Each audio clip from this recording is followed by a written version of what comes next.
আমি ভালো ভালো কোন দিকে যাই বলো দাদা বৌদি, যদি থাকে বই খাতা পুরানো নিয়ে আসুন আমার কাছে, পয়সা দিয়ে নেবো কিনে। আমার কাছে যত সব ভাঙা চুরো মাল পাবেন, দাদা দিদি বাড়িতে যত সব ঝামেলা ঝঞ্ঝাট না রেখে নিয়ে আসুন। ও দাদা, বাড়িতে পুরনো বই খাতা আছে নাকি? বৌদি ভালো আছেন? আমি এসে গেছি সেই ভাঙারওয়ালা বাড়ি। ও বইওয়ালা ভাই, দাঁড়াও দাঁড়াও দাঁড়াও, আমি কিছু বই বিক্রি করবো।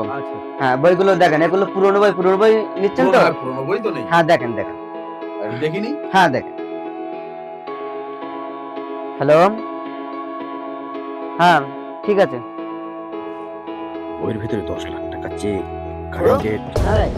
দেখলি যে আমি সেই 10 লাখ টাকা কালকে তোমার দিলাম, সেটা আর চেকটা কই? আজকে যে ঘুরে ঘুরে কোথায় রাখিছি আমার তো সঠিক মনে পড়ছে না। এতগুলো মন আচ্ছা, বইগুলো বিক্রি করেছি 100 টাকা, এটা নিয়ে আমি দিয়ে দেখি। ওর কথা ছাড়া আমার টাকাটা কই?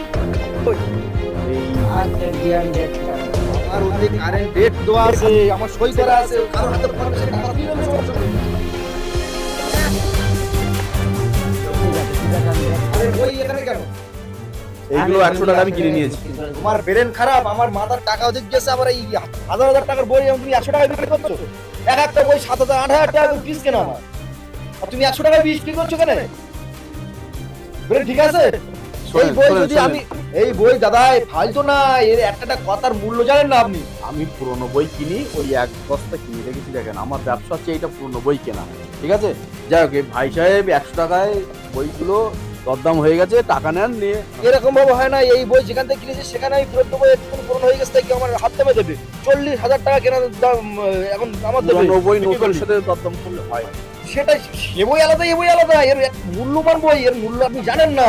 যাই হোক, এখানে 5টা বই আছে, এখন কত কি বেচবেন তাই বলুন। না না, আমার ওই যে ওখানে গেলে আমার শোন, 5টা বই আমি আপনার 20,000 টাকা দিই। না না, হবে না হবে না, তোমার আমি 5,000 টাকা কম দিতে পারি, তার বেশি নেবো না।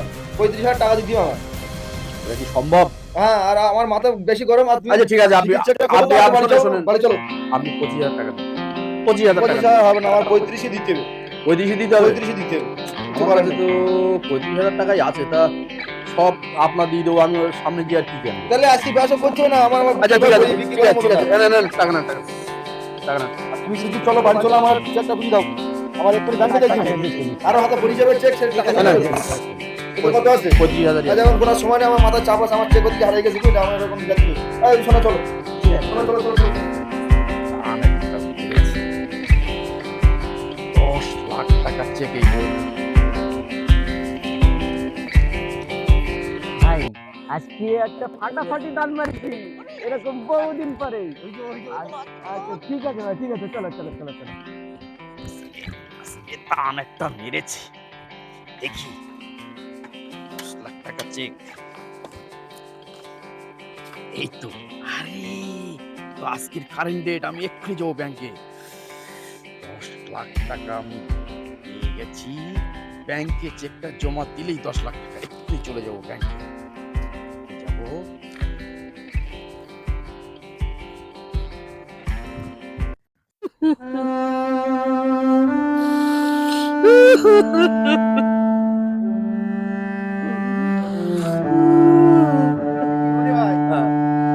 কান্নাকাটি করছো কেন? কি হয়েছে? ভাই, এই চেকটা নিয়ে ব্যাংকে গিয়েছিল, ব্যাংক ভাঙাই দেয়নি টাকা। চেক নিয়ে এসো ব্যাংকে? ব্যাংক বলে রিজেক্ট হয়ে গেছে, টাকা চেক দেয়নি। হচ্ছে তো রিজেক্ট চেক, এ তো 6 মাস আগের টাকা আছে। আমার সব শেষ হয়ে গেছে ভাই। এ তো তুমি রিজেক্ট চেক, তুমি এই চেক নিয়েছো কিভাবে? আমি ভেবেছিলাম যেতে 10 লাখ টাকা লেগে আছে, আমি ভেবেছিলাম চেকটা 10 লাখ টাকা লেখা আছে, কিন্তু 6 মাস আগের চেক। এটা তুমি পেয়েছো কিভাবে? তোমার তো ব্যবহার ব্যবসা, বইয়ের ব্যবসা, কেনাবেচা ব্যবসা, 10 লাখ টাকা চেকটা নিলে কিভাবে? ওটা বইয়ের ভিতরে ছিল, আমি ভেবেছিলাম 10 লাখ টাকা ব্যাংকে গেলে ভাঙাই দেবে, কিন্তু ব্যাংক টাকা দেয়নি। তুমি কাটছো কেন? বইয়ের ভিতরে ছিল, এটা তো তোমার প্রাপ্য না, এটা তো সিদ্ধান্তের চেক, তারা রিজেক্ট হয়েছিল বলে বইয়ের ভিতরে রেখেছে। 5টা বই আমি 35,000 টাকা দিয়ে কিনে নিয়েছি। 35,000 টাকা তো ওই 5টা বই কিনেছো? এই 10 লাখ টাকা লোভে? শেষ শেষ, তুমি তোমার ব্যবসায় এতদিন যা ইনকাম করেছো সব টাকাই তো শেষ হয়ে গেছে। কথায় আসে কি জানো মনি ভাই? আমার সব শেষ হয়ে গেছে ভাই, সব শেষ হয়ে গেছে। এ ভাই বেশি লোভে গলায় দড়িয়েছে, আমরা কথাই জানি আজকে তুমি সেই কাজেই ফেসেছো। তো যাও, কান্নাকাটি করো না, আবার চেষ্টা করো কিভাবে ইনকাম করা যায়, সংসারটা চালানো যায়। ব্যবসার টাকা সব ফেসে শেষ গিয়েছো। ভাই। আচ্ছা ভাই, এই এসো তো মনির বাড়ি নিয়ে যেতে হবে, অবস্থা খুবই খারাপ। যা হওয়ার তা হয়ে গেছে। আমি কি করে বাড়ি যাবো? যা হওয়ার তা হয়ে গেছে, চলো চলো বাড়িতে চলো। চলো ভাই চলো। আমার সব শেষ হয়ে গেছে। যা হওয়ার তা হয়ে গেছে, চলো আমার বাড়িতে খুব চলো। খুবই সমস্যা মনির ভাই, 50,000 টাকার ব্যাপারটা কি খেয়াল করেছো? চলো